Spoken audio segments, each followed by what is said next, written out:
It's a little hard to see on the camera, but I'll just grab it in a second and show you. Just come in, you can layer a little bit more on there if you want. You'd really like some nice thick swipes of your paint here. Make it nice and opaque. You don't want to see a ton of the sky behind it. It's going to ruin the illusion that there's actually leaves here.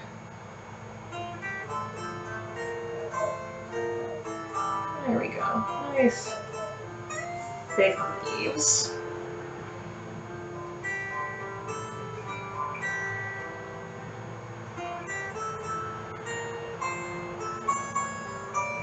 And if you mess up, it's okay. Just keep playing with it.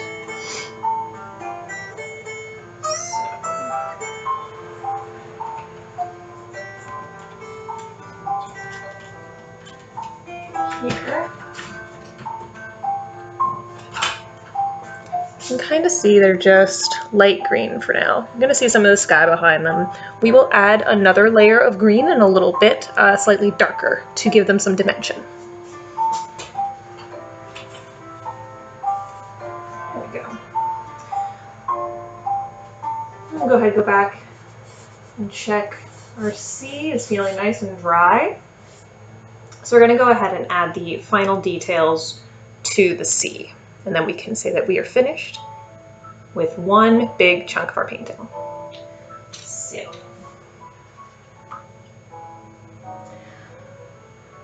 go ahead and get a new brush.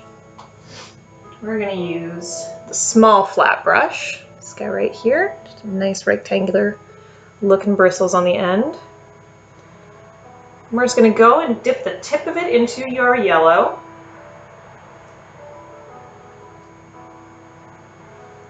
Get it nice and loaded up. And what we're going to do is hold it straight against the canvas like this, so that the bristles are horizontal. So let's see, like that rather than vertical like that. So holding our brush horizontally, perpendicular to the canvas, we're just going to lightly sketch in some reflections of the sun, hence the yellow. So just really lightly, whatever makes you happy, a little bit. And the trick is to mirror the shape of the sun in a very loose way. So you'll want wider, more yellow up here, and then narrower as you get further away from the sun. More. Beautiful. Now while we're still wet, clean that brush off. We're going to replicate that motion, but with white this time. You don't need a ton. It's really just supposed to be highlights on the reflection. Just a little bit of white on the tip of that brush.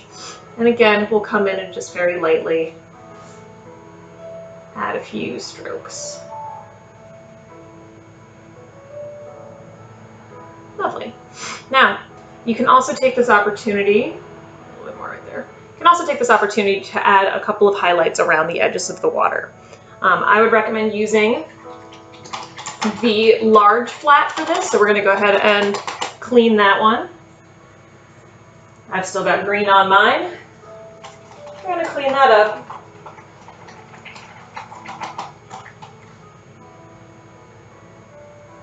And load it with white. Again, you don't need a ton, really just the tip of the brush, and we'll be holding it horizontal. And we're just going to sketch in. So decide where you want some light. Maybe there are waves breaking on the shore. So you want just a little bit there, and maybe a little bit over here. These can be really light. If one of your passes misses the canvas, that is totally okay. I'm going to come up here because in just a little bit, we're going to add our pier. I'm a little over with the white here, but that's all right, we can fix it. If you feel like maybe you've added a little bit too much, like I think I did right here, you can go in with your rag, take one finger, and just sort of swipe at it, pick some of that extra paint right up off the canvas. Great. Now, add just a little bit more white to that brush. And we're going to create the line where the pillars holding the pier up meet the water. It's going to create a small wave effect. So we'll hold our brush at a slight angle and sort of tap the color in. I'll show you what I mean. So find like a rough triangle that you want to follow and very, very gently tap color in. You don't want it to be perfectly straight next to each other. You want it to have sort of a random feel to it. And as the paint diminishes on your brush toward the edge of the canvas, go ahead and let that happen. And follow the way back up. And a nice little breaker effect. You can even drag it just a little bit if you want to create the effect. Maybe it's a wave breaking parallel to the shore. I don't really know the science behind that, but it's pretty. Sort of swipe it out, take that excess paint with you. Gorgeous. All right, we are almost done. We're gonna go ahead back up to our green palm fronds. Add one more layer to those just for some dimensions. What I'm gonna do is take a little bit more of my blue, just a real little bit, and add it to that green that I made. Make it just a little darker. And you don't need a ton for this because we're just using it to highlight what we've already done. Tap it in.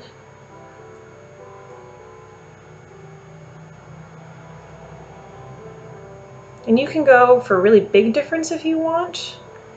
Make it a much darker green. Or you can go for a smaller difference. I'm just going to add a little bit at a time and see what I like. There we go. Darken up that green just a bit. And then we'll go in and hit those leaves one more time. So I think I want to do it just on one side, just to give it a little bit of dimension. So I'm going to come in the same way we did before with some nice bold strokes. And we don't want to totally cover what we did earlier, just want to enhance it. I'm only going to do it on the left side of my palm fronds. More there. And a little bit of color. Maybe utilize that as an opportunity to really cover some of the blue from earlier. There.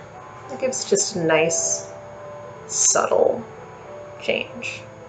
Go ahead and clean that off. We're going to do one more thing concerning color, and then we are going to move on to the final step of this painting. Go ahead and clean that big old brush off.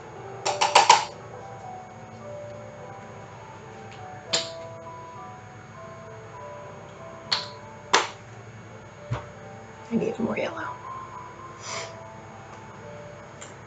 So clean that big flat off, dip it in yellow, and we are just going to redefine the sun. Got a little bit lumpy while we were painting the sky. So we'll do the same thing we did at the beginning, where you just go in, find your spot, and make a nice big arc. Now, what's going to happen is that the red is going to bleed through the yellow just a little bit, and that's fine. It's going to create sort of a haze on your sun. And you can continue to go over that as many times as you like until the yellow is as opaque as you want it to be.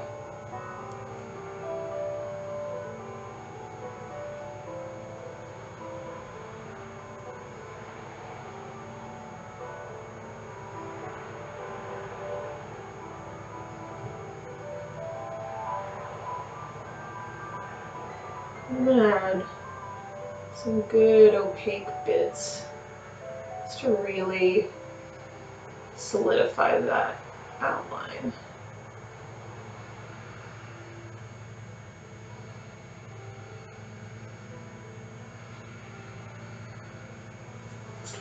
Much better. From there, we'll take one last swipe of yellow down our shoreline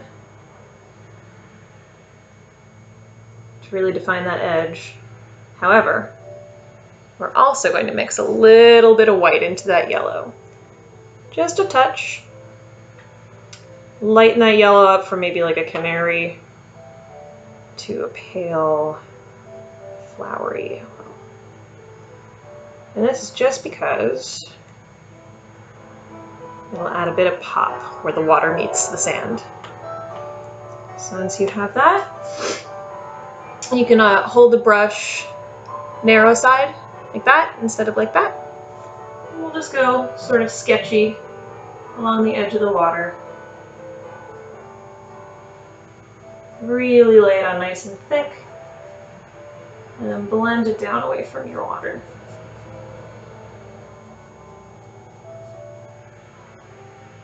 Load up as often as you need to get all the way across.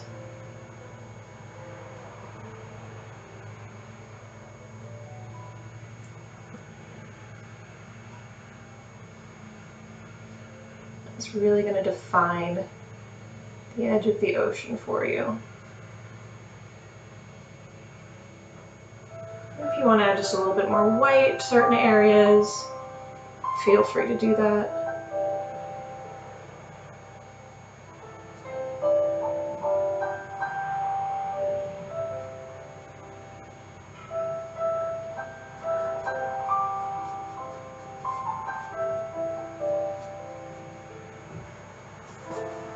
Isn't that nice?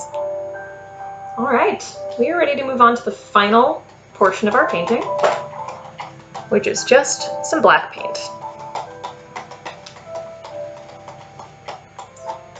I'm going to start by making some birds. So clean off your big flat brush and we're going to move to our angled brush.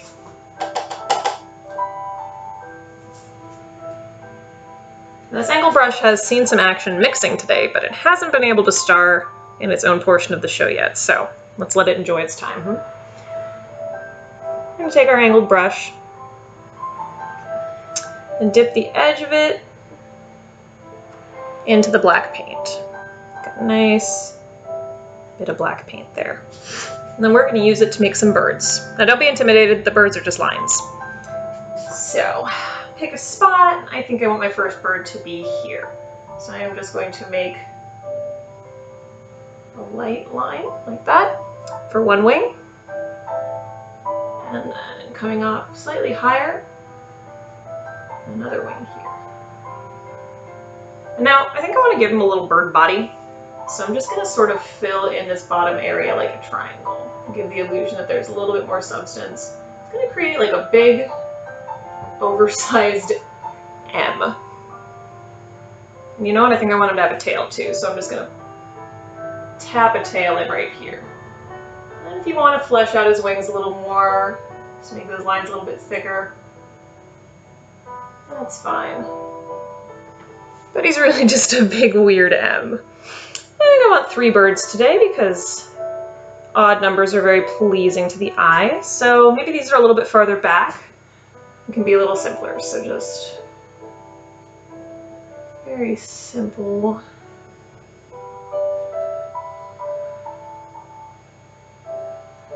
Simple little lines with even smaller bodies. And then one more.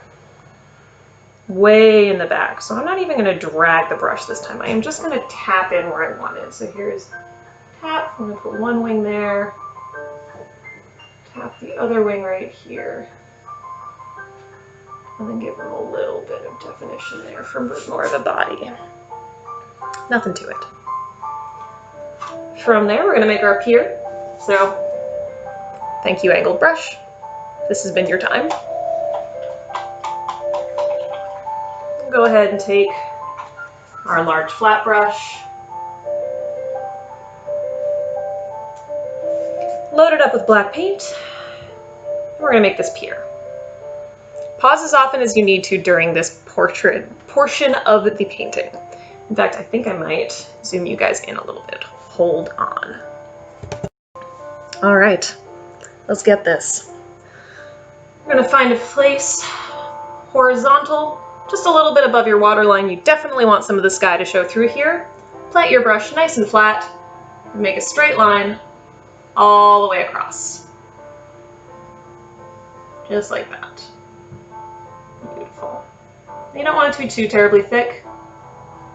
At the outset, it can definitely be thicker the closer you get to the shore. So we'll make it sort of a little, very narrow triangle, and then fill that space in just like this.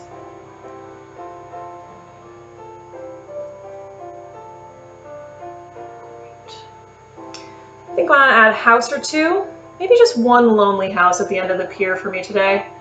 And to do that, you just want to load your brush up. So it's about halfway full.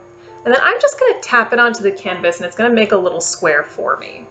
I'm just going to take it and press it right there. Oh my goodness, it did all that work for me. You know, it needs a roof, so I'll make a triangle on top of that. Just sort of tap it in and fill. Easy. Maybe he does need a friend. So we'll do the same thing over here. Maybe make this building 2 stories, so I'm going to make it just a little bit taller. Press and drag it down into the black. And then we'll give that one another roof as well.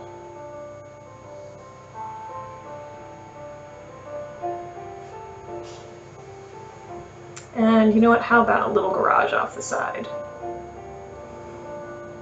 Somebody's nice beachside home. Okay. Then all that we need to do now is make our pillars. Go ahead and load your brush up. We're going to hold it vertically this time. And starting all the way out at the end of the water, tap in a vertical line like that. Now, as they get closer to the shore, they're obviously going to get longer. Follow that white line that we made earlier as a guide. And it also stands to reason that they would get a bit thicker as they come closer to the viewer. So we're just going to knock some of those out really fast, and then we'll come back. All right, so we have laid our pillars in, and we can absolutely end the painting right here if that's what makes you happy. If you want to add just a little bit more detail, stick around with me for just 2 minutes. We'll show you how to add some finishing touches. So first things first, I think I want to add a little bit more definition to the branches up top. And how I'm going to do that is the same way that I made the pillars, just with straight lines using the narrow edge of my brush. I'm only going to put it down the center of each leaf. So very lightly, like that. And the key here is quick, confident strokes. No muss, no fuss. I think I'm then going to clean the majority of the black off of my brush, leave just a tiny, tiny bit, the tiniest bit left on the brush. This is almost a dry brushing technique, so you really don't want much on there. And then take that black and feather it out. You don't even need to add more paint, you're really just dragging the paint that you already put on the canvas. Feather that out away from the line at the center of each leaf.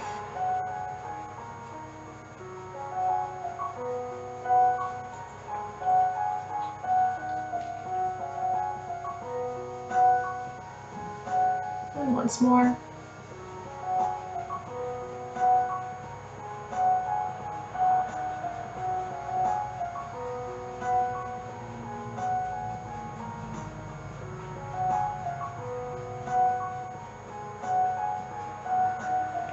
I like that a lot.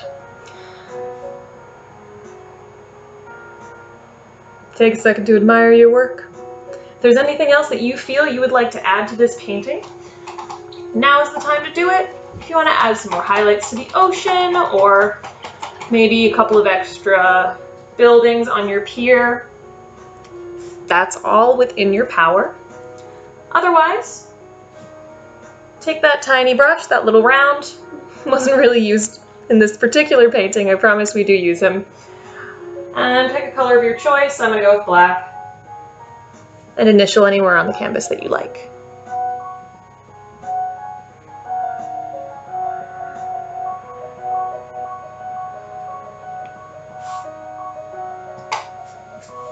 And that is HB Pier. Thank you so much for joining me today. I hope this relaxed you. I hope it gave you something to do as a creative outlet, and I hope we'll see you soon. Once again, I'm Danielle, and this is Brushes and Vino. Have a great day, guys.